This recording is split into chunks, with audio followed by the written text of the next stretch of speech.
రేపటి Nifty and bank Nifty analysis chart అయితే open చేసి చూసేద్దాం. ఫస్ట్ నిఫ్టీ 50 చార్ట్‌ని ఓపెన్ చేసినప్పుడు ఈరోజు మనకి మార్కెట్ ఓపెన్ కావడం ఈరోజు కొద్దిగా బుల్లిష్‌గా ఓపెన్ అయింది.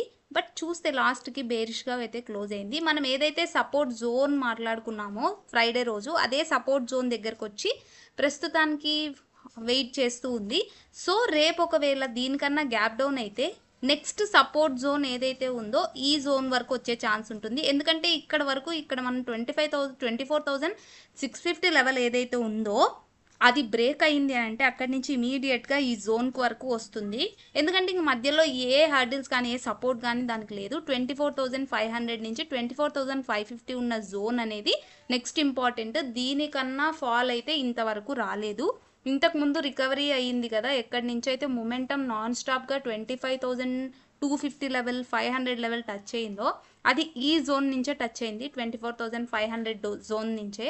సో చూడాలి రేపు ఒకవేళ మనకి గ్యాప్ డౌన్ అయింది 24,650 కన్నా బిలో అని అంటే 24,550 అండ్ 24,500 జోన్ అనేది ఇంపార్టెంట్. లేదు రేపు ఫ్లాట్గా ఓపెన్ అయిందంటే మనకి ఈరోజు క్లోజ్ అయిన జోన్ నుంచి మొమెంటం చేస్తూ అప్వర్డ్ 24,800 లెవెల్ టచ్ అయ్యే ఛాన్స్ ఉంటుంది.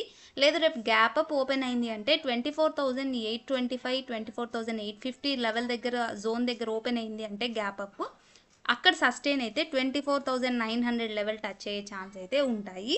సో ఇవి మనకి నిఫ్టీలో. సో నెక్స్ట్ బ్యాంక్ నిఫ్టీ అయితే చూద్దాం. సో బ్యాంక్ నిఫ్టీ ఈరోజు 0.79% ఫాల్ వచ్చింది. దగ్గర 444 పాయింట్స్ ఫాల్ అనేది వచ్చింది.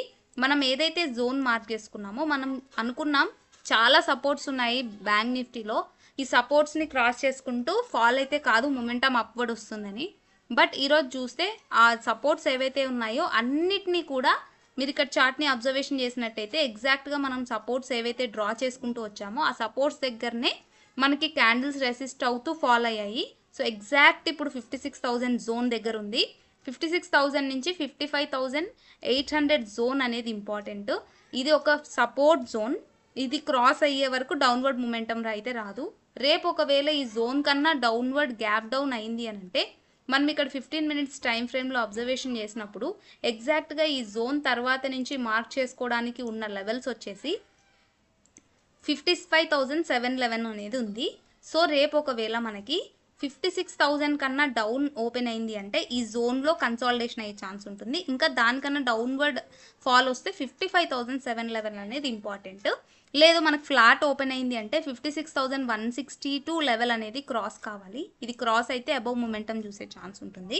లేదు రేపు గ్యాప్ అప్ ఓపెన్ అయిందంటే 56,291 దగ్గరనో లేదా 56,400 దగ్గర మనకి గ్యాప్ అప్ ఓపెన్ అయితే ఇక్కడ 56,400 దగ్గర గ్యాప్ అప్ ఓపెన్ అయితే ఇక్కడి నుంచి కూడా 56,355 లెవెల్ అనేది మనకి అబౌవ్ రెసిస్టెన్స్ ఉన్న ఏరియా. సో ఈ సపోర్ట్ నుంచి మొమెంటం అప్వర్డ్ చేస్తుందా లేదా ఈ సపోర్ట్ బ్రేక్ అయిపోతే 55,007 లెవెల్ అనేది డౌన్వర్డ్ మనకున్న సపోర్టు. సో ఎవ్రీడే ఒక స్టాక్ చూస్తుంటాం కదా. రేపు మనం డిస్కషన్ చేసుకోబోయే స్టాక్ ఏంటి అంటే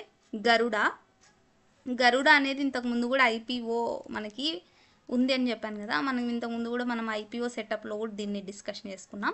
సో అలానే ఇప్పుడు గరుడ స్టాక్ మనకి ఎగ్జాక్ట్గా 153 దగ్గర బ్రేక్అవుట్ అయితే వచ్చింది. అండ్ ఈ లెవెల్ దగ్గర నుంచి రీటెస్ట్ అయ్యి మొమెంటం అప్వర్డ్ స్టార్ట్ అవుతుంది. ఈరోజు ఒక్క రోజే ఇంత మార్కెట్ ఫాలో అవుతున్నా కానీ మనకి ఇది 7% ఇంక్రీజ్ అయింది. బికాజ్ ఇది రీటెస్ట్ అయింది. ఇంతకుముందు కూడా నేను షార్ట్ని పోస్ట్ చేశాను, రీటెస్ట్ అవుతూ వెళ్తున్న స్టాక్ మంచి మొమెంటం చేస్తుందని. సో ఈ గరుడ కన్స్ట్రక్షన్ స్టాక్ని మీ వాచ్ లిస్ట్లో యాడ్ చేసుకొని ఎంట్రీ తీసుకోవడానికి ట్రై చేయండి. ఓన్లీ ఫర్ ఎడ్యుకేషన్ పర్పస్ మాత్రమే. మీరు ఓన్ అనాలిసిస్ చేసుకొని ఎంట్రీ తీసుకోవడానికి అయితే ట్రై చేయండి. Thank you so much.